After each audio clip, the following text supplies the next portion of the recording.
अस्सलाम वालेकुम स्टूडेंट्स। अल्लाह ताला के बबरकत नाम से शुरू जो बहुत मेहरबान नहायत रहम करने वाला है। आज हम लोग करेंगे एक्सरसाइज 6.6 और इससे पहले जो है मैंने 6.5 अपलोड कर दी हुई है और वो एक्सरसाइज आपकी 6.6 में बहुत काम आने वाली है। ठीक है, वहाँ हमें उसने प्रैक्टिस करवाई थी किस तरह से आप साइन, टेन और कॉस की वैल्यूज़ निकाल सकते हैं। ठीक है, अब यहाँ थोड़ी वाले आपके पास क्वेश्चन है। सबसे पहला हमारे पास क्वेश्चन है, कहते हैं the angle of elevation of the top of a flag. अच्छा, एंगल ऑफ एलिवेशन और एंगल ऑफ डिप्रेशन आपके पास दो चीज़ें हैं। ठीक है, इसको अगर मैं आप लोगों को समझाऊं तो देखिए आपके पास हमारी आई जहाँ है, हमारी आईज जहाँ होती हैं वहाँ से कभी हम लोग किसी चीज़ के टॉप पे देख रहे होते हैं और कभी हम बॉटम पे देख रहे होते हैं। ठीक है, जाहिर है हमारी भी तो कुछ हाइट है ना, तो हमारी आई से लेके ऊपर, फॉर एग्जांपल ये ट्री ही है आपका। ठीक है, ये इस तरह का आपका ट्री ही है, तो यहाँ अगर आप ऊपर को देखेंगे तो जो एंगल बनेगा वो आपके पास एंगल ऑफ एलिवेशन कहलाएगा। ठीक है, लेकिन अगर आपकी आई जो है उसके बॉटम पे है, ठीक है, बॉटम पे है, तो वो आपके पास क्या कहलाएगा, एंगल ऑफ डिप्रेशन कहलाएगा। आई होप कि आपको समझ आई होगी। तो पहला क्वेश्चन है द एंगल ऑफ एलिवेशन, मतलब कि आपके पास आपकी आई से जो है टॉप पे जो एंगल बन रहा है, angle of elevation of the top of a flag post. अच्छा, फ्लैग पोस्ट क्या होती है? जब भी आपके पास कोई गैर कानूनी चीज़ हो, जैसे फॉर एग्जांपल आपके पास क्या करते हैं, सिग्नल होते हैं, तो वो आपके पास एक वो फ्लैग पोस्ट ही होता है जो आपको बताता है कि अभी आपने अपनी गाड़ी रोकनी है या जो है आपने चले जाना है। तो फ्लैग पोस्ट आपके पास कोई ऐसी चीज़ होती है कि जिसको जो एक सिग्नल हमें देगा हमने ये काम करना है या ये नहीं करना है। ठीक है, तो कहते हैं एंगल ऑफ एलिवेशन जो है फ्लैग पोस्ट से from a point on the ground level 40 metre away from the flag post is 60 degree. दो चीज़ें हमें दे रहा है, हमें इसमें क्या है, ये रहा है कि अगर फॉर एग्जांपल हमारे पास यहाँ कोई सिग्नल ये आपके पास है, फ्लैग पोस्ट है, ठीक है, तो कहते हैं उसके साथ जो एंगल ऑफ एलिवेशन है वो आपके पास 60 डिग्री है और कितनी दूर फ्लैग पोस्ट से एंगल बन रहा है, 40 मीटर। तो 40 मीटर अवे आपके पास जो है बन रहा है। ठीक है, इसको एक दफ़ा फिर समझ लें, स्टेटमेंट समझ आ गई तो बाकी कोई मसला नहीं। Angle of elevation of the top of a flag post, कहते हैं ये जो आपके पास फ्लैग पोस्ट है उसका एंगल ऑफ एलिवेशन कहाँ से, फ्लैग पोस्ट जो है from a point on the ground level, ground level पे कोई पॉइंट, ये जैसे हमने ए लिया हुआ है, ये फ्लैग पोस्ट और यहाँ हमने पॉइंट लिया हुआ है, कहता है 40 metre away from the flag post. अब ये फ्लैग पोस्ट है, इसे कितनी दूर रखना है, 40 मीटर अवे रखना है, इज 60 डिग्री। तो क्या मतलब कि एंगल ऑफ एलिवेशन जो है वो 60 डिग्री है। कहता है find the height of the post, तो फ्लैग पोस्ट की जो है हाइट हम लोगों ने फाइंड करनी है, जो कि आपके पास क्या है, BC हमने यहाँ रखी हुई है। अब देखें आपके पास तीन चीज़ें डाटा में गिवन है, एक मेरे पास एंगल है, एक मेरे पास मैंने समझाया हुआ है कि थीटा के सामने साइड जो होती है वो परपेंडिकुलर होती है, और जहाँ थीटा और 90 डिग्री एंगल हो वो आपके पास क्या होता है, बेस होता है। परपेंडिकुलर और बेस आपके पास tan में सिर्फ यूज होते हैं। ठीक है, तो आपने वही भी काम यहाँ कर देना। आपने कहना from figure we have tan theta is equal to perpendicular over base. अब परपेंडिकुलर जो है हमारे पास उसका आंसर नहीं है, उसकी जगह आपने C भी पुट कर दिया, इसकी जगह मैंने C भी पुट कर दिया, और बेस मेरे पास कितनी है, 40 मीटर। ठीक है, और थीटा मेरे पास एंगल कितना बन रहा है, इस हिसाब से हमने देखा है, टू प्रूव ब्यूटी मतलब इस एंगल के हिसाब से, तो थीटा की जगह आपका क्या आ जाएगा, 60 डिग्री आ जाएगा। अब नेक्स्ट आपने क्या करना है कि हमने जो है वो C भी फाइंड करना है, तो 40 इस साइड पे डिवाइड हो रहा है, इसको दूसरी साइड पे tan के साथ क्या करवा दे, मल्टीप्लाई करवा दे, तो मैंने ये बस किया है। ठीक है, अब कैलकुलेटर पे आपने चाहे तो पहले tan 60 का आंसर निकाल लें, tan 60 डिग्री 60, तो आपके पास √3 आएगा। ठीक है, या पॉइंट भी इस तरह आ सकता है, तो इस तरह भी आप लोग लिख सकते हैं। ठीक है, उसके बाद उसको आपने मल्टीप्लाई करवाना है किसके साथ, 40 के साथ, तो आपके पास 40 √3 आ जाएगा। और आप मैंने एक स्टेप इस स्टेप में जो है ऐसे लिख दिया है, और अगर आप SD वाला बटन दबाएंगे तो आपके पास 69.28 जो है आपके पास साइड का आंसर आएगा। साइड्स आपके पास जो है वो स्क्वायर रूट में नहीं है, सिंपल उसमें है, तो आपने फिर ये वाली निकाल ली। ठीक है, नेक्स्ट हम लोग करेंगे इसका जो है क्वेश्चन नंबर 2। तो क्वेश्चन नंबर 2 में हमें क्या कहते हैं, कहते हैं एन आइसोसेलिस ट्राइंगल। हमने जो है इक्विलेटरल ट्राइंगल, आइसोसेलिस ट्राइंगल के बारे में छोटी क्लासेस में हम लोग पढ़ चुके हैं। ठीक है, आइसोसेलिस ट्राइंगल ऐसी ट्राइंगल होती है जिसकी दो साइड्स की लेंथ बराबर होती है और तीसरी की जो है वो डिफरेंट होती है। तो मैंने आपने जो है ट्राइंगल अपने समझने के लिए बस बना लेनी है, ये वाली और ये वाली लेंथ सेम रख के। ठीक है, कहता है has a vertical angle of 120, उसका वर्टिकल, ये लाइन हॉरिजॉन्टल होती है और जो इस तरह लाइन ड्रा की जाती है वो वर्टिकल होती है। तो कहते हैं एंगल जो वर्टिकल एंगल है वो 120 है। एंड अ बेस, बेस आपको पता है ये वाली चीज़ है। ठीक है, बेस आपके पास उसने कितनी का है 10 centimetre long, find the length of its altitude. तो कहता है इसकी एल्टीट्यूड की लेंथ फाइंड करें। अभी समझे ये जो मैंने लाइन सेंटर में लगाई ये है ही नहीं है, बस हमें ये ट्राइंगल इक्विलेटरल ट्राइंगल दी हुई है, 120 एंगल और 10 सेंटीमीटर इसकी बेस दी हुई है। अब उसने कहा एल्टीट्यूड, एल्टीट्यूड आपके पास क्या होती है, आपके पास ऊंचाई होती है, ठीक है, बुलंदी होती है। लेकिन एल्टीट्यूड का ये होता है कि वो बेस को जो है दो बराबर हिस्सों में तकसीम कर देता है। टोटल बेस उसने हमें 10 दी हुई थी, मतलब 5 इस साइड पर रह जाएगा सेंटीमीटर, 5 सेंटीमीटर आपका इधर रह जाएगा, ठीक है। तो ये वाली चीज़ हमने फाइंड करनी है। जब आपने एल्टीट्यूड ड्रा कर लिया तो एक आपकी डायग्राम ये बन गई और एक ये आपकी डायग्राम एक तरह की बन गई हुई है, ठीक है। तो देखते हैं हम इसको सॉल्व कैसे करना है। सबसे पहले तो हम लोग करेंगे एंगल पे बात, क्योंकि मेरे पास साइड फिलहाल जो है ये एक ही है और एंगल भी एक है। तो अगर हमारे पास बाकी एंगल आ जाए तो फिर भी हमारे लिए आसानी हो जानी है, ठीक है। तो हमने कहा कि हमें पता है एक ट्राइंगल का जो टोटल एंगल होता है, मतलब angle A plus B plus C काट के तो 180 के बराबर होता है, ठीक है। और सी वाला उसने क्या 120 रखा हुआ है, तो 180 तो टोटल होता है, सी वाला 120 है, तो 180 में से 120 निकालें तो बाकी 60 रहना, मतलब इन दोनों पे 60 एंगल टोटल 30-30 बन रहा होगा, ठीक है। क्योंकि सेम आपके पास है ये, इनको हमने कट ही बराबर किया हुआ, 30 यहाँ 30 यहाँ, लेकिन हमने इसको लिख के तो जाहिर करना है ना। तो हमने कहा कि वही ना हो तीनों एंगल्स को प्लस करें 180 आता है, और एंगल सी उसने हमें कहा वो 120 आपने रखना है, ठीक है। तो बस इसकी जगह 120 स्टेप में पुट कर दिया। अगले स्टेप में 120 को इक्वल के दूसरी साइड पे ले जाना है। तो ये देखिए मैं दूसरी साइड पे ले आई हूँ, 180 माइनस 120 करेंगे तो आपको 60 डिग्री देगा। अब यहाँ सोचने वाली बात है कि ना तो हमारे पास एंगल ए है ना हमारे पास एंगल बी है, ठीक है। इस तरह के ना क्वेश्चन पहले भी 9th क्लास में थे, वो वैसे लास्ट वाले चैप्टर्स में होते थे, तो उसी तरीके से मैंने ये वाला किया, ठीक है। अब देखिए दो एंगल प्लस हो रहे हैं और ट्राइंगल्स आपने सेम बनाई हुई हैं, ठीक है। एल्टीट्यूड लिया हुआ, दो बराबर हिस्सों में इनको तकसीम किया हुआ है, ऊपर एंगल भी देखें, जाहिर है जब बराबर आपने दरमियान में कट लगाया तो 120 60 इस साइड पे 60 इस साइड पे चला जाएगा। तो ये ट्राइंगल तकरीबन एक जैसी है, तो 60 को तोड़ के आपने 30 प्लस 30 लिख लेना। तो यहाँ से हमें पता चला कि एंगल ए भी 30 के बराबर है और एंगल बी भी आपका किसके बराबर है 30 के बराबर। तो मैंने लिख दिया दिस इंप्लाइज एंगल ए जो है वो भी 30 और एंगल बी जो भी है वो भी 30 है। तो देखिए अब हमारे पास एंगल आ गए हुए हैं। जब आपके पास आती जाएंगी वैल्यूज आप यहाँ कोशिश कीजिएगा कि पुट भी कर दें, ठीक है, ज़्यादा अच्छा लगेगा। बट ये कि हमने क्या फाइंड करना था, हमने तो सी ओ फाइंड करना है। तो पहले थोड़ा सा हमने उसको बता दिया कि as C O is altitude so it divides, divide वैसे लिखना इतना मुनासिब नहीं, बाइसेक्ट लिखना। बाइसेक्ट का मतलब होता है दो बराबर हिस्सों में तकसीम करना। ए बी एज कैसे कार्ड है कि ये जो आपने एल्टीट्यूड बनाया है ना वो ए बी पूरी लाइन को दो हिस्सों में से हम चेंज कर दिए, ए ओ तक एक हिस्सा और एक ओ बी वाला हिस्सा, ठीक है। और इसको ना लिखने का बस मकसद ये था, जाहिर है मैंने आपको स्टार्ट में कह दिया कि ये ट्राइंगल बन गई है कि ये ट्राइंगल बन गई है। अब आपको जो है एंगल तो आपने निकाल लिया, अब आपके पास ये वाली साइड हो या ये वाली साइड हो तो आपके पास एक ट्राइंगल को हल करके जो है हमारे पास आंसर आ सकता है। तो ये 10 को हम लोग असल में तोड़ के 5 इस साइड पर 5 इस साइड पर डिवाइड कर लेंगे। वो कैसे हमने करना है, हमने कहना है कि ए ओ जो आपके पास लेंथ है ना वो आपके पास ए बी टोटल जो लेंथ है ना उसको 2 पे डिवाइड करके बनेगी, ठीक है। तो देखिए मैंने कैसे लिखा, मैंने कहा ए ओ लेंथ जो है हमारे पास ए बी को 2 पे डिवाइड करके बनेगी। ए बी हमारे पास टोटल लेंथ थी 10 को 2 पे डिवाइड करेंगे, इसकी कटिंग करेंगे तो आपके पास आएगा 5।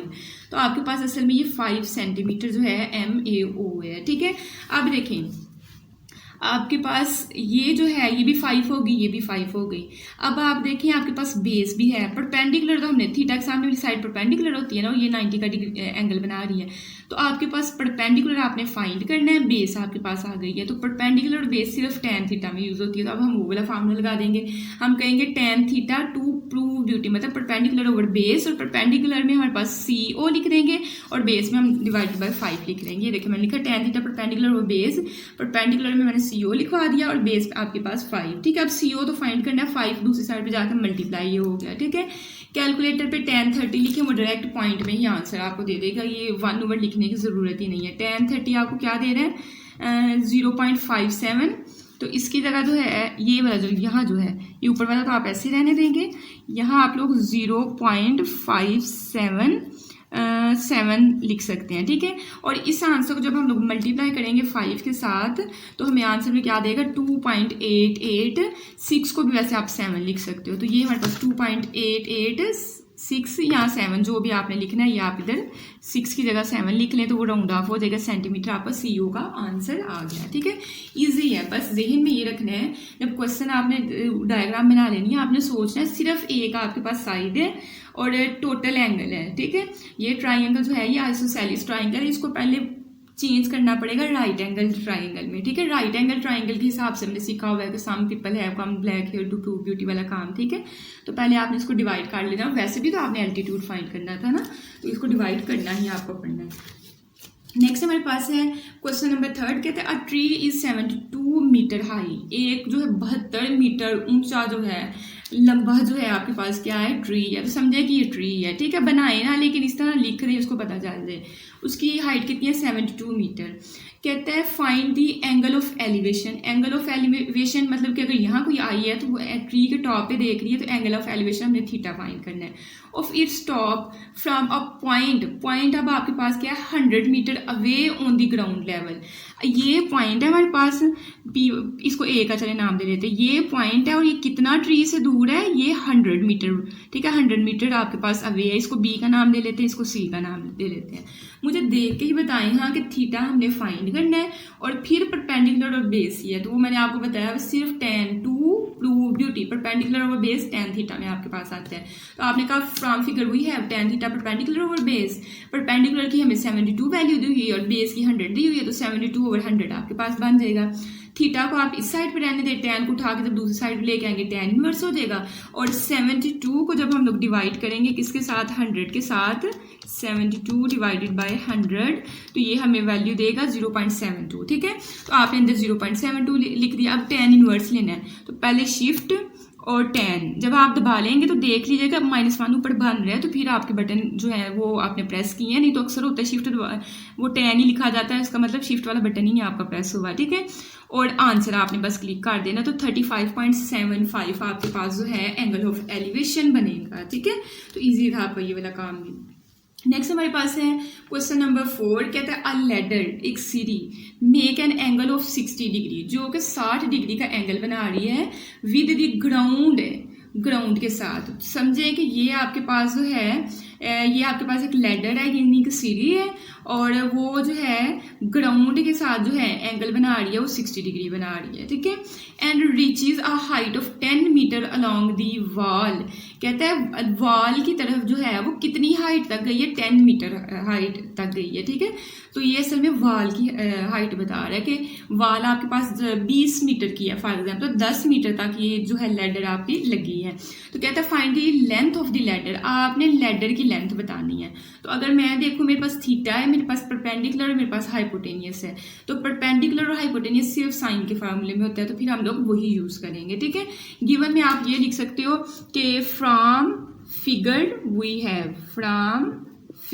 हैव, अच्छा यहाँ दो चीज़ें हैं, आप लोग जाहिर है स्कूल्स में भी तो कर रहे होंगे ना, तो अगर आपके पास डायग्राम है तो फिर आप डायग्राम से सीधा ये वाला काम कर सकते हो। नहीं अगर डायग्राम बनानी फिर आपको यहाँ थोड़ा बताना पड़ेगा। वैसे बेस्ट ये है कि डायग्राम नहीं बनाओगे तो समझ नहीं आपको आनी है। तो मैंने अभी बताया कि परपेंडिकुलर और हाइपोटेनियस साइन थीटा होता है, और एंगल कितना है 30 डिग्री, तो साइन 60 डिग्री, तो साइन 60 डिग्री आपके पास क्या है, परपेंडिकुलर और हाइपोटेनियस। अब परपेंडिकुलर की जगह जो है वो आप BC भी पुट कर सकते हैं, ये मैंने आपको पिछली एक्सरसाइज में समझाया हुआ, नहीं करना तो रहने दे। परपेंडिकुलर की कीमत क्या है 10, ऊपर मैंने 10 पुट किया, और हाइपोटेनियस जो है आपके पास वो तो हमने AC जो है वो फाइंड करना है, उसको X का चाहे नाम दे लें, अगर नहीं देना तो इसको AC ही रहने दें, ठीक है। तो साइन 60 पे कैलकुलेटर पे चेक करें 0.866 आ रहा है। अब यहाँ मसला ये है कि AC फाइंड करना है, AC आपका ऊपर होना चाहिए था, तो AC को उस साइड पे ले जाओ, 0.866 को यहाँ नीचे ले आओ, ठीक है। तो देखिए मैंने क्या किया है कि ये जो आपके पास क्या था इधर AC, हाँ जी, AC को हम लोग इस साइड पे ले आए हुए हैं और 0.866 को इस साइड पे ले आए। 10 को जब इससे डिवाइड करेंगे तो आपको देगा 11.547 मीटर। आगे आप लिख सकते हैं रिक्वायर्ड लेंथ ऑफ लैडर, या बस यहाँ तक आप आंसर ही लिख सकते हैं, ठीक है, आपकी अपनी मर्जी है। नेक्स्ट हमारे पास है क्वेश्चन नंबर 5, कहते हैं अ लाइट हाउस टावर। आपने यूट्यूब आप यूज़ करते हैं, टिकटॉक आप यूज़ करते हैं, लेकिन उसमें वो लाइट हाउस दिखा रहे होते हैं और बहुत ड्रोना उसके बारे में बता रहे होते हैं, और कहते हैं कि लाइट हाउस में जो एक दिन रह ले उसको पता नहीं कितने खरबों पैसे मिलते हैं, और ये सारा आपने देखा हुआ लाइट हाउस किस तरह का होता है, ठीक है। वो असल में यूज़ किया जाता है कि डायरेक्शन फाइंड करने के लिए, चीज़ों की डिफरेंट, ठीक है, इस तरह के कामों के लिए। तो कहता है lighthouse tower is 150 metre high. Lighthouse जो आपके पास है उसकी लेंथ कितनी है, 150 मीटर का, 150 मीटर लंबा है, ठीक है। कहते हैं फ्रॉम द सी लेवल, समुंदर से। यहाँ आपके पास समझे कि सी लेवल है, ठीक है। तो क्या कहते हैं दी एंगल ऑफ डिप्रेशन, हमने एंगल ऑफ एलिवेशन तो कहा था कि हमारी आंख से ऊपर तक। अब क्या कह रहा है, कहते हैं दी एंगल ऑफ डिप्रेशन। तो डिप्रेशन का मतलब है कि आपके पास जो है, अच्छा एंगल ऑफ डिप्रेशन को ना आप लोग हमेशा यहाँ शो करोगे, एलिवेशन को यहाँ और एंगल ऑफ डिप्रेशन को यहाँ। मतलब कि आपके पास आपकी आई से आपके पास बॉटम तक का जो एंगल होता है वो एंगल ऑफ डिप्रेशन कहलाता है। और ये वाला असल में उसने हमें गिवन किया हो। और जो है इस अगर डायग्राम को आप कंप्लीट बनाए तो ये आपके पास जाहिर है सीधी ये लाइन जब बनेगी ये भी ट्राइंगल बन जाएगी। इस ट्राइंगल को जब सीधा करोगे ना तो ये वाला पॉइंट आपका यहाँ बनना है। तो अगर जो यहाँ एंगल है वो आपका यहाँ एंगल आएगा, तो 60 डिग्री हमारे पास ये वाला एंगल भी बन गया। कहते हैं find the distance between the ship and the tower. Ship और टावर, यहाँ अगर आपके पास शिप है, यहाँ हमारे पास शिप है और ये हमारे पास क्या है, टावर है। तो इन दोनों के दरमियान उसने क्या कहा है, इसने कहा है इन दोनों के दरमियान डिस्टेंस फाइंड करो।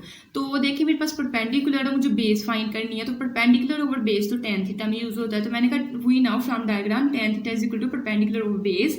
परपेंडिकुलर में 150 दिया हुआ है, बेस हमने जो है ए बी फाइंड करनी है, वो मैंने वैसे लिखा। और थीटा आपके पास कितना है, 60 डिग्री, तो ये मैंने लिख दिया, ठीक है। अब आपका ए बी उस साइड पे चला जाएगा और tan 60 जो है यहाँ नीचे आ जाएगा। कैलकुलेटर पे हम लोग अगर लिखें tan 60 तो हमें क्या आंसर देता है, tan देखिए tan 60, तो ये हमें देता है √3 1.7320 जो कि आपके पास बंद है। अब देखिए मैंने इसको पीछे नहीं करना, जाहिर है मैंने तो नीचे वाली टर्म का जो है आंसर निकालना है। तो ऊपर मेरा 150 लिखा, मैंने बस कैलकुलेटर पे 150 दबाया, डिवाइडेड बाय का साइन लगाया और फिर आंसर लिख दिया। तो मेरे पास ये जो है इसमें अंडर रूट में भी आ जाएगा, अगर अंडर रूट में चाहिए तो अंडर रूट में ले लें। देखिए अंडर रूट में मैंने यहाँ लिखा हुआ है 50√3। उसके बाद पॉइंट में, जाहिर ये लेंथ है तो पॉइंट में चाहिए 86.60 जो है आपके पास आपकी रिक्वायर्ड जो है डिस्टेंस आ जाएगा शिप और टावर के दरमियान, ठीक है। तो समझ आइए इस चीज़ की, अगर समझ आई है तो सब्सक्राइब करें, लाइक एक बनता है, ठीक है। नेक्स्ट हमारे पास है क्वेश्चन नंबर 6, कहता है measure of an angle of elevation of the top of a pole. एक पोल खंबा टाइप आपके पास कोई चीज़ है, पोल है, तो कहता है वहाँ से जो एंगल ऑफ एलिवेशन मेजर किया गया वो इज़ 50 डिग्री, 15 डिग्री आपके पास है। तो ये देखिए आप यहाँ आप खड़े हैं और ये आपके पास एक पोल है, ठीक है। तो कहता है पोल से जो एंगल ऑफ एलिवेशन देखा गया वो 15 डिग्री था, ठीक है। उसके बाद कहता है from a point on the ground, ground का कोई पॉइंट जिसको मैंने ए का नाम दे दिया हुआ है, in walking 100 metre toward the pole. अब जाहिर है ये पोल है और यहाँ हम लोग खड़े थे। अब हमने कितना मूव करना है, सिर्फ 100 मीटर करना है, किस तरफ, पोल की तरफ। तो ये मतलब ए से लेके बी तक फासला आपका 100 मीटर उसने दे दिया हुआ है। Towards the pole the measure of angle is found to be 30 degree. अब जब आपने 100 मीटर मूव कर लिया और इधर होकर फिर आपने जो एंगल देखा तो आपके पास 30 डिग्री बन रहा था। तो कहते हैं find the height of the pole, तो आप ये वाली हाइट बताएं। अब देखें आपके पास जो है थोड़ी सी सोच समझने वाली ये चीज़ है। इस तरह के 3 क्वेश्चन हैं, ठीक है।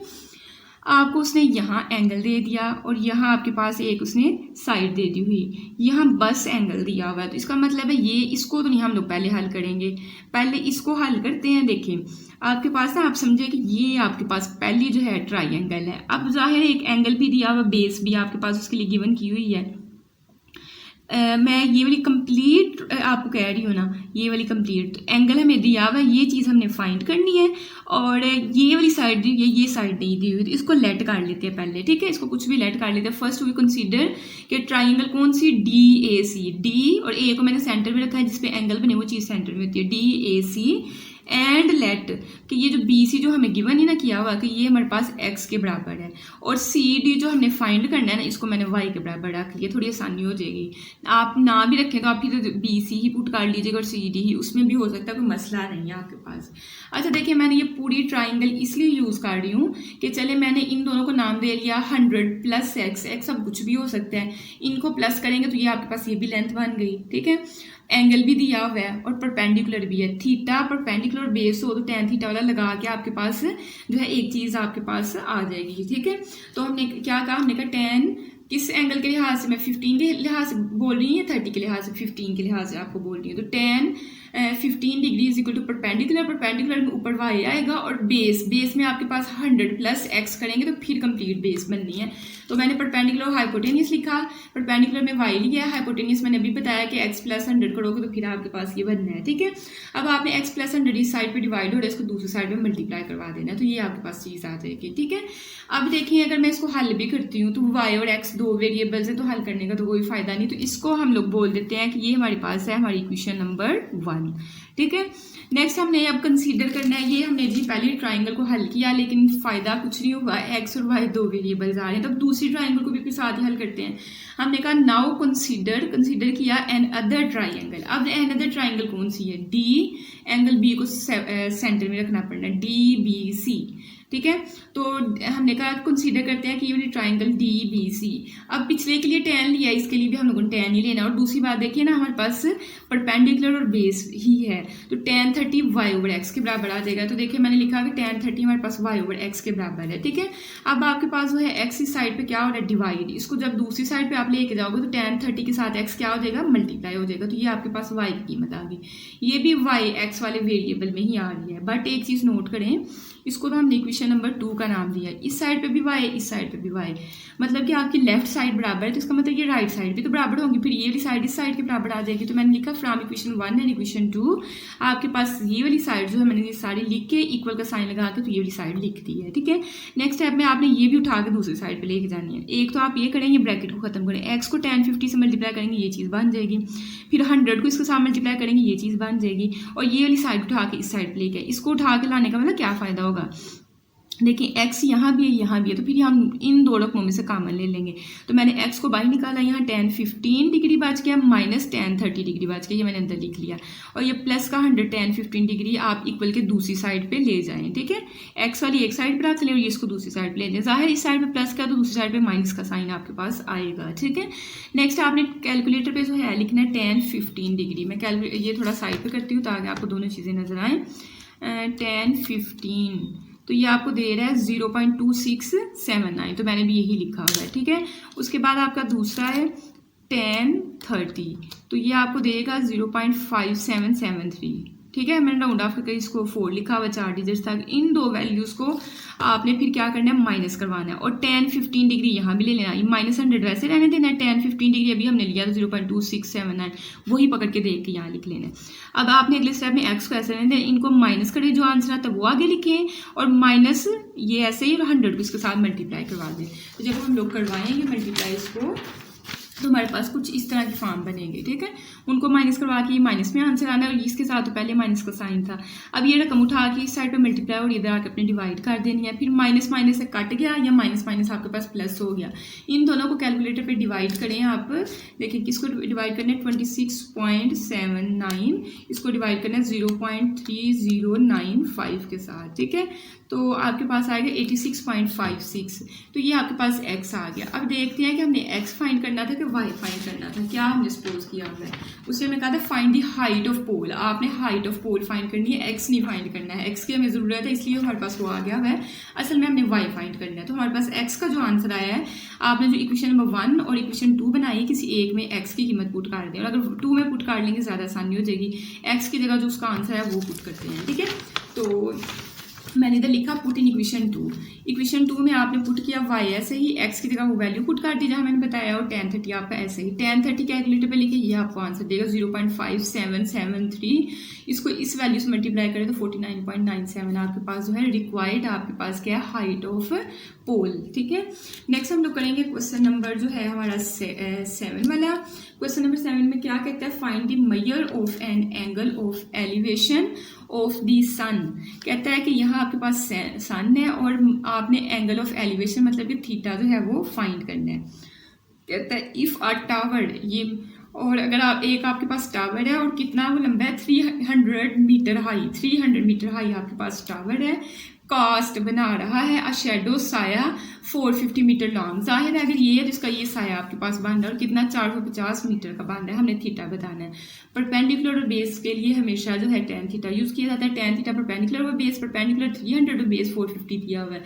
इन दोनों को कैलकुलेटर में डिवाइड करेंगे 0.667 आपके पास आएगा। ठीक है, नेक्स्ट हमने थीटा फाइंड करना है, tan को दूसरी साइड पे लें, tan इनवर्स आपका बन जाएगा। कैलकुलेटर पे शिफ्ट tan दबाएं और ये दबाएं तो आपको 33.7 जो डिग्री है वो आपको क्या देगा, आंसर देगा। नेक्स्ट हमारे पास है क्वेश्चन नंबर 8, कहता है measure of angle of elevation of the top of a cliff is 25 degree. तो कहता है कि आपके पास एक पहाड़ी है, क्लिफ है आपके पास, तो कहता है कि वहाँ जो एंगल मैयर किया गया है टॉप पे जो है आपके पास एंगल ऑफ एलिवेशन जो मैयर किया गया वो 25 डिग्री है। कहते हैं कि on walking 100 metres towards the cliff, अभी हमने किया है। कहता है कि ये जिस पॉइंट पे आपने खड़े होकर जो 25 डिग्री एंगल मैयर किया है वहाँ से आपने 100 मीटर मूव कर जाना है, किसकी तरफ, क्लिफ की तरफ, पहाड़ी की तरफ। तो 100 मीटर मूव करके हम लोग यहाँ आगे हुए हैं। ठीक है, तो कहते हैं measure of angle of elevation of the top is 45 degree. तो फिर आपके पास टॉप के साथ जो एंगल बनेगा वो 45 डिग्री होगा। Find the height of the Cliff, आपने क्लिफ की ये जो हाइट है वो बतानी है। तो सेम काम हम पिछले वाला ही करेंगे, क्वेश्चन में कुछ फर्क नहीं है, पिछले क्वेश्चन जैसा ही है। तो सबसे पहले इसको और इसको लेट कर लेते हैं। इसको लेट कर लेते हैं कि ये x के बराबर है, ये y के बराबर है। क्यों? क्योंकि अगर हम लोग इस जाहिर हमने फाइंड तो ये करना है, इस ट्राइंगल के लिए सिर्फ एंगल है, तो पहले हम इस कंप्लीट को हल करते हैं, फिर हम इतने हिस्से को हल कर लेंगे। ठीक है, तो ये वो मैंने सारी इंग्लिश लिख ली जो हमने पीछे लिखी थी। अब हमने कहना सो फ्रॉम फिगर ट्राइंगल जो है कौन सी, DAC से आपके पास जो है बेस भी है और आपके पास ये देखिए ना बेस पे भी हमने 100 प्लस x है और परपेंडिकुलर में आपके पास y है। तो हमने कहा tan किस पे चेक करने लगे, 25 पे कि 45 पे, 25 पे। तो tan 25 बराबर है DC over AC, perpendicular over base. अब DC हमने लेट किया हुआ ये y के बराबर है, AC हमने लेट किया हुआ 100 प्लस x और tan 25 डिग्री आप ऐसे ही आप चाहें तो यहाँ tan 25 की 0 पॉइंट समथिंग वैल्यू यानी वो भी लिख सकते हैं। ठीक है, मैंने तो दोनों क्वेश्चंस में नहीं किया, आप कर भी सकते हैं। ठीक है, उसके बाद 100 प्लस x उस साइड पे जाकर क्या हो जाएगा, मल्टीप्लाई हो जाएगा, तो आपके पास ये वाली शेप बन जानी है। ठीक है, अब देखें इसमें x भी है y भी है, तो ये आपकी क्वेश्चन नंबर 1 बन गई पिछले क्वेश्चन की तरह। ठीक है, अब आपने कहना है also from triangle DBC tan 45 हमें क्या देगा, y ओवर x। अब देखें हमने लिखा कि tan 45 हमें y ओवर x देगा, x इस साइड पे मल्टीप्लाई हो रहा है, दूसरी साइड पे जाके क्या, इस साइड पे डिवाइड हो रहा है, दूसरी साइड पे जाके क्या हो जाएगा, मल्टीप्लाई हो जाएगा। अब आपकी मर्जी है, tan 45 आपको पता 1 के बराबर होता है, यहाँ ही पुट कर ले, नहीं तो यहाँ ही आप इनको इक्वेशन 1 और 2 को बैलेंस कर ले। मैंने यहाँ ही पुट कर दिया, y बराबर है x की, थोड़ी सादा हुई है। ठीक है, अब y बराबर आ गया x के।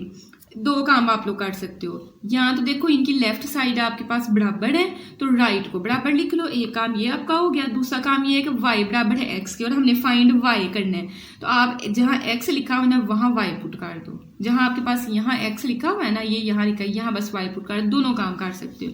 तो मैंने कहा पुट इन इक्वेशन 1, तो इक्वेशन 1 में यहाँ x था, मैंने वहाँ क्या पुट कर दिया, y। तो अब सारी इक्वेशन y में चली गई, y का ही आंसर लेके आना था। ठीक है, तो आपने नेक्स्ट क्या करना है कि आपके पास जो है सबसे पहले तो आपने tan 25 की जगह जो है उसकी कैलकुलेटर से आंसर निकाल के वो पुट करना है। तो हमने जब कैलकुलेटर से आंसर निकाला तो 0.4663 आ रहा है। अब 100 को इसके साथ मल्टीप्लाई करेंगे ये वाली वैल्यू बन जाएगी और y को इसके साथ करेंगे तो ये वाली आपकी वैल्यू बन जाएगी। ठीक है, अब आपने क्या करना है, देखें इस साइड पे भी y है और इस साइड पे भी y है, तो y वाली रकम उठा के दूसरी साइड पे ले जाए। तो जाहिर है इस साइड पे अगर प्लस किया तो इक्वल के दूसरी साइड पे आएगी, मतलब कि यहाँ से उठ के इस साइड पे आएगी तो माइनस की हो जाएगी और ये उधर ही आपने रहने देना है। ठीक है, दोनों में से y आप कॉमन ले लें, जाहिर y बाहर चला गया तो यहाँ आपका 1 रहेगा, माइनस 0.4663 आपके पास रह गया। ठीक है, अब आपने कैलकुलेटर से क्या करना है, 1 में से इसको माइनस करेंगे तो आपके पास ये वाली वैल्यू आएगी, ये आपने भी ऐसे ही रहने देनी है। हमने y का आंसर निकालना है तो ये मल्टीप्लाई हो रहा है, इसको दूसरी साइड पे डिवाइड हो जाएगा, इन दोनों को डिवाइड करें तो 87.37 मीटर आपके पास y का जो है आंसर आ जाएगा। हमारे पास है क्वेश्चन नंबर 9, कहता है from the top of a hill, एक पहाड़ी के जो है बुलंदी पे और 300 मीटर हाई जो कि 300 मीटर हाई है, आपके पास एक हिल है, उसकी बुलंदी पे the measure of the angle of depression of a point. कहता है कि आपके पास एंगल ऑफ डिप्रेशन, अगर ये देखें ना आपके पास एक ये 300 मीटर हाई एक आपके पास हिल है, तो उसके कहते हैं नियरर पॉइंट के पास उसने कहा ना the measure of the angle of depression of a point on the nearer शोर ऑफ द रिवर। एक आपके पास दरिया है लेकिन जो इसके नियरर पॉइंट है, जो पास वाला पॉइंट है, वहाँ एंगल ऑफ डिप्रेशन जो आपका बन रहा है वो 70 डिग्री उसने कहा है बन रहा है। ठीक है, कहते हैं and measure of the angle of depression of a point, और एक और पॉइंट है जिसपे एंगल ऑफ डिप्रेशन, फिर एंगल ऑफ डिप्रेशन बनना डायरेक्टली अक्रॉस द रिवर। ये आपके पास रिवर के बिल्कुल दूसरी तरफ जो है आपके पास वो कितना एंगल बन रहा है, कह रहा है 50 degree. Find the width of the river, जो आपके पास दरिया है उसकी विड्थ फाइंड करनी है। ठीक है, तो दरिया की जो है हमारे पास ये वाली जो है हमने विड्थ फाइंड करनी है। How far is the river from the foot of the हिल, तो कहता है कि रिवर जो है, ये जो रिवर है आपके पास जिसको हमने ये नाम दिया हुआ है, कहते हैं कितना दूर है ये इस हिल से, कितना दूर है। एक ये चीज़ फाइंड करने के लिए कह रहे हैं, एक ये चीज़ फाइंड करने के लिए कह रहा है हमें। ठीक है, तो जो जो चीज़ें हैं हमने वो इसमें लिख ली हुई हैं। अब हम लोग स्टार्ट करते हैं। सबसे पहले मैंने कहा कंसीडर दी टू ट्राइंगल्स। एक आपके पास DAC ट्राइंगल आपके पास बनेगी, ये देखें ना DAC। दूसरी आपके पास DBC ट्राइंगल बनेगी। आल्सो आपने क्या लेट करना है, हमने दोनों ही पॉइंट्स बेस में फाइंड करने। AB को X लेट कर लें, चलिए मैं इधर लिख देती हूँ, और BC को आपने Y लेट कर लेना। ठीक है, तो ये हमने बस यहाँ यही चीज़ें लिखी हैं। अब आते हैं हम अगले अपने पेज पे। तो हमने कहा इन ट्राइंगल कौन सी DAC, ये आपने क्या लिखना है, D और A आपका किस में आना चाहिए, सेंटर में, DAC। अब देखें परपेंडिकुलर है हमारे पास और एक बेस है हमारे पास। ये मैं कंप्लीट ट्रायंगल को समझाने लगी हूँ। तो मुझे पता है यह एंगल 50 डिग्री, उसने कहा था ये जो आपके पास क्लिफ के नियरर पॉइंट है वहाँ 70 डिग्री लेना है और दूसरा आपने 15 डिग्री लेना है। तो इस पर हम देख लेंगे tan 15 डिग्री परपेंडिकुलर में DC है और बेस में AC है, तो DC ओवर AC। ठीक है, DC तो आपके पास 300 है, तो ये हमने 300 लिख लिया। अब AC कैसे बन रहा है, X में प्लस करके Y है। ठीक है, हम लोग असल में दो इक्वेशंस बना रहे हैं हर दफ़ा। तो ये x प्लस वाई साइड पे डिवाइड हो रहा है, दूसरी साइड पे जाके मल्टीप्लाई हो गया, तो ये मल्टीप्लाई इसके साथ हो गया और इक्वल टू 300 डिग्री आ गया। ये आपकी बन गई इक्वेशन नंबर फर्स्ट। ठीक है, अब आपने क्या करना है, अब आपने छोटी ट्राइंगल को हल करना है। ठीक है, DBC also from triangle DBC आपके पास जो tan थीटा बराबर आएगा वो 300 ओवर y, मतलब परपेंडिकुलर ओवर बेस, तो 300 ओवर y आपके पास आएगी। y इस साइड पे क्या हो रहा है, डिवाइड हो रहा है, इसको दूसरी साइड पे मल्टीप्लाई कर दें। पहले हमारे पास 3 हमने क्वेश्चन हल किए हैं, 2 हमने हल किए हैं, उसमें y का आंसर x में आ रहा था। यहाँ आपके पास y सिर्फ x आ ही नहीं रहा, तो आप फिर इक्वेशंस को आपस में हल करने के बजाय यहाँ से डायरेक्ट y का आंसर निकाल लें। तो आपने यहाँ तक काम करके अब आपने ये इस पॉइंट पे आ जाना है, ये देखें इस पॉइंट पे। ठीक है, ये वाला काम आपने फिर नहीं करना, मैं तो वैसे करने लगी थी, फिर मेरे माइंड में आया कि tan 70 डिग्री को दूसरी साइड पे करते हैं डिवाइड। ये देखें मैंने tan 70 डिग्री को दूसरी साइड पे डिवाइड किया। कैलकुलेटर पे हम लोग लिखेंगे tan 70, तो देखें tan 70 जब हमने लिखा तो ये हमें आंसर में दे रहा है 2.7474, तो 2.748 मैंने राउंड ऑफ करके लिख लिया। अब 300 को इसके साथ करना है, तो आपने लिखा 300 डिवाइडेड बाय आंसर, तो 109 पॉइंट समथिंग आ रहा है, तो आप 109 तक ही लें। ठीक है, ये आपकी y की कीमत आ गई। उसने कहा था y की भी फाइंड करो और साथ x की भी करो, तो हमने कहा इस कीमत को हम लोग अब पुट किस में करने लगे। जाहिर है हमारे पास एक ये इक्वेशन थी और एक हमारे पास फर्स्ट वाली थी। सेकंड वाले में तो x आया नहीं, तो फर्स्ट वाले में हम x की जगह y की जगह जो है हमारे पास अभी आंसर है 109, तो वो पुट कर देते हैं। ठीक है, तो हमने इक्वेशन नंबर 1 में वैल्यू पुट की, x आपका ऐसे, y की जगह 109 पुट कर दिया और tan 50 यहाँ लिखा हुआ है ऊपर, तो मैंने tan 50 जो है कैलकुलेटर पे चेक किया तो ये मुझे आंसर दे रहा है 1.1917, तो मैंने ये पुट कर दिया, इक्वल टू 300 था इक्वेशन नंबर 1 में। ठीक है, ये देखें ना tan 50 की जगह मैंने वो पुट आंसर निकाल के पुट कर दिया, 300 आपका लास्ट पे है। तो अब आपने क्या करना है कि आपने जो है दो काम कर सकते हो, या तो x के साथ इसको मल्टीप्लाई करो, इसके साथ मल्टीप्लाई करो, या डायरेक्ट ये करो, ये एक चीज़ है ये एक चीज़ है, तो इस साइड पे क्या हो रहा है मल्टीप्लाई, इसको दूसरी साइड पे डिवाइड कर दो, तो ये 300 के नीचे आ गया। 300 को इस पर डिवाइड करेंगे 251 आपके पास आएगा। ठीक है, और ये x प्लस 109 आपका यहाँ रह गया। अच्छा, पीछे उन्होंने बुक के ना ये वाला आंसर लिखा हुआ है, हालांकि मैंने पूरा सर्च करके अब देखा है कि इसका ये आंसर नहीं बनता है। आप और भी वीडियोज़ भी चेक कर ले, मेरा आंसर नहीं था आ रहा, तो मैंने चेक किया तो सबका ही आंसर डिफरेंट आ रहा है। ठीक है, तो प्लस 109 है, इसको दूसरी साइड पे लेके जाएंगे तो माइनस का 109 हो जाएगा। ठीक है, तो ये देखिए हम दूसरी साइड पे लेके आए हैं, तो माइनस का 109, 251 में से 10 माइनस करेंगे तो 142 आपके पास जो है इसकी मीटर जो है आपके पास है आ जाएगी लेंथ, मतलब जो उसने एक्सेस में फाइंड करने के लिए दिया हुआ था, एक्सेस में हमने लेट किया हुआ था रिवर और ये इसके दरमियान जो है शोर और रिवर के दरमियान वाला जो फासला है। ठीक है, नेक्स्ट हमारे पास है क्वेश्चन नंबर 10 कहते हैं अ काइट, एक पतंग has 120 metre of string attached to it. कहते हैं कि पतंग है उसके साथ 120 मीटर जो लंबी डोरी वो उसके साथ आपने बांधी हुई है। तो ये अगर मेरे पास ये समझे कि यहाँ कहीं मेरे पास पतंग है तो ये इसके साथ डोरी है जो कि 120 मीटर। ज़ाहिर है पतंग सीधी तो नहीं ना उड़ेगी, इस तरह उड़ती है। तो कहता है कि when at an angle of elevation of 50 degree, जब एंगल ऑफ एलिवेशन है जो आपके पास वो 15 डिग्री बन रहा है, हाउ फार कितना दूर, इज इट अबव ये ऊपर होगी, दी हैंड होल्डिंग इट। जाहिर अगर आप जो है यहाँ आपने इसको हाथ में पकड़ा हुआ है तो कहता है उससे कितनी दूर होगी। तो कितनी दूर का मतलब है कि आपने ये लेंथ फाइंड करनी है, और ये लेंथ जो है आपके पास अगर ये पतंग है तो इसकी ये वाली असल में लेंथ फाइंड करनी है। ग्राउंड तो आपके पास सेम ही है, ये वाली लेंथ हमने फाइंड करनी है।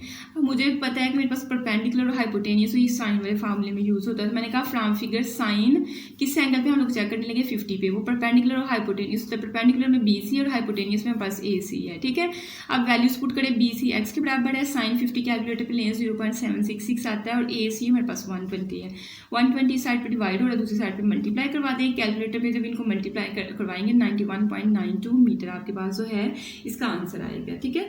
तो आई होप कि आपको इस एक्सरसाइज की समझ आई होगी, और आप जो है लाइक नहीं कर रहे हैं, सब्सक्राइब नहीं कर रहे हैं। 30-40% जो बच्चे देख रहे हैं ना यूट्यूब चैनल को, वो सब्सक्राइब नहीं कर रहे हैं। तो सब्सक्राइब करें, लाइक भी करें और शेयर भी करें, ठीक है, ताकि मुझे मोटिवेशन मिले और मैं ज़्यादा से ज़्यादा आपके लिए अच्छी अच्छी वीडियोज़ जो हैं वो बनाऊँ, और डिफरेंट सब्जेक्ट्स पे भी बनाऊँ। इंशाल्लाह मैं वो भी काम जो है स्टार्ट करूँगी। इंग्लिश पे, फिजिक्स पे काम जल्दी स्टार्ट होगा। तो आप जितनी जल्दी सब्सक्राइब करेंगे उतनी जल्दी ही हम लोग फिर बाकी बुक्स पे भी काम करेंगे। और इंशाल्लाह जो ही हमारे 70 या 80 सब्सक्राइबर होते हैं फिर हम लोग लाइव एक सेशन भी करेंगे जिसमें आप डिफरेंट क्वेश्चन जो है पूछ सकते हैं।